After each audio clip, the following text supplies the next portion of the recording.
টি-20 ফরম্যাটের খেলায় মেতে উঠেছে ক্রিকেট বিশ্ব।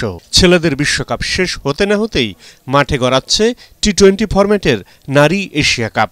শ্রীলঙ্কার ডাম্বুলায় শুরু হবে ৮ দলের এই টুর্নামেন্ট। বি গ্রুপে বাংলাদেশের সঙ্গে আছে থাইল্যান্ড, মালয়েশিয়া ও স্বাগতিক শ্রীলঙ্কা। এরপর অক্টোবরে বাংলাদেশে হবে টি-20 ফরম্যাটের নারী বিশ্বকাপ।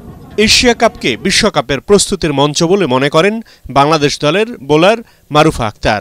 এশিয়ার ভিতরে আমরা অনেক 7টা টিমের সাথে খেলবো, তো ওগুলো আমাদের অনেক কাজে দিবে, যাতে আমরা নিজের মাটিতে এসে আরো ভালো কিছু করতে পারি।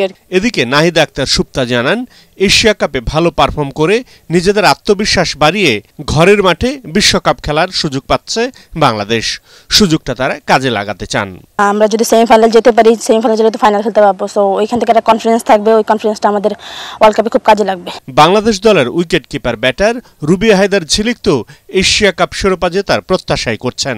সেই সঙ্গে জানান, এশিয়া কাপের ফল বিশ্বকাপে ভালো করতে বাংলাদেশকে অনুপ্রাণিত করবে। এশিয়া কাপটাকে অবশ্যই একটা প্লাস পয়েন্ট হিসেবে দেখতেছি, কারণ আমাদের টি-20 চালু হয়েছে বেশ অনেক দিন হয়েছে।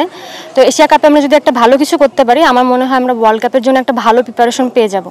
এর আগে এশিয়া কাপে 7 দল খেললেও এবার খেলবে 8টি দল। তাই ফরম্যাটে কিছু পরিবর্তন এসেছে। এবার প্রতি গ্রুপের শীর্ষ 2টি দল সেমিফাইনাল খেলবে। 28 জুলাই হবে এশিয়া কাপের ফাইনাল ম্যাচ। পরাগ আরমান, এটিএন বাংলা, ঢাকা।